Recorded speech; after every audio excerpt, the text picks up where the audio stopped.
Hello everyone, question is that how many tetrahedral holes are occupied in diamond. हमको ये बताना है कि जो डायमंड होता है इसमें कितने परसेंट टेट्राहेड्रल वॉल्स के जो ऑक्यूपाइड करता है। तो सबसे पहले अगर हम डायमंड की बात करें तो जो डायमंड होता है उसका स्ट्रक्चर किसकी तरह होता है, लाइक जेडएनएस है, जिंक सल्फाइड की तरह। और जिंक सल्फाइड में क्या होता है, जो हाफ ऑफ दी केवल क्या होता है, half of the tetrahedral void पे क्या होते हैं, हमारे एटम्स प्रेजेंट होते हैं। तो यहां से ही हमको वैसे तो आंसर मिल गया कि half of the tetrahedral void मतलब 50% पे ही होगा। पर हम डायमंड की बात करें तो डायमंड में जो एटम, जो कार्बन एटम होता है, ये तो हमें पता है डायमंड में क्या होता है, कार्बन एटम होता है। तो कार्बन एटम प्रेजेंट होता है, present present at FCC as well as half of the half of the tetrahedral body. तो हमसे यही पूछा गया है जो कार्बन, जो टेट्राहेड्रल बॉडी है वो कितनी ऑक्यूपाइड होंगे।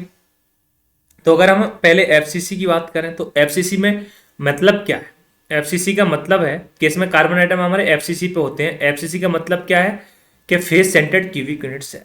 तो इसमें जो कार्बन एटम है वो हमारे कॉर्नर पर होते हैं। टोटल 8 कॉर्नर होंगे, 2 3 4 5 6 7 8।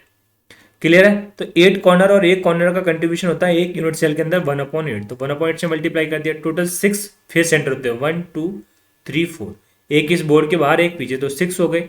और एक फेस सेंटर का कंट्रीब्यूशन होता है 1/2। तो ये कितना हो गया, 1 प्लस का 3, यहाँ से कट करोगे तो 3, यहाँ से कट करोगे तो 1, तो ये आ गया 4। एफसीसी में जो इफेक्टिव, इसे हम जेड बोलेंगे, इफेक्टिव एटॉमिक नंबर। और जो टेट्राहेड्रल वॉइड होता है वो इक्वल होता है 2 इंटू जेड के। जेड क्या है, इफेक्टिव एटॉमिक नंबर, तो 2 इंटू 4 यानी कि 8। अब इन 8 में से केवल 4 जगह हमारे पास क्या होते हैं, एटम्स प्रेजेंट होते हैं। टोटल कितने, 8। परसेंटेज निकालना है तो 100 से मल्टीप्लाई, तो यहाँ से डिवाइड करोगे तो 2 टाइम्स और इससे करोगे तो 50 टाइम्स। तो टोटल परसेंटेज कितना आ गया, 50%। तो वो इस तरीके से आता है ना। हमें वही बताना था कि जो कहाँ पर प्रेजेंट है, तो 50% में प्रेजेंट होते हैं, इसलिए करेक्ट आंसर है बी। आप इसका आंसर केवल इस स्टेटमेंट से भी दे सकते हैं, है ना। अच्छा, हाफ ऑफ की जगह आप यहाँ अल्टरनेटिव भी यूज कर सकते हो। अल्टरनेटिव टेट्राहेड्रल बॉइड, जो कार्बन एटम है वो हमारा कहाँ प्रेजेंट होता है, एफसीसी पर, और as well as half of the tetrahedral void या फिर अल्टरनेटिव टेट्राहेड्रल बॉइड। अल्टरनेटिव का मतलब क्या है, एक के बाद एक। हाफ से तो ये भी हो सकता है भाई लगातार हाफ पे या कैसे, तो अल्टरनेटिव, ये भी एक नया क्वेश्चन यहाँ से फॉर्म होता है, इसलिए करेक्ट आंसर है option number B. Thank you.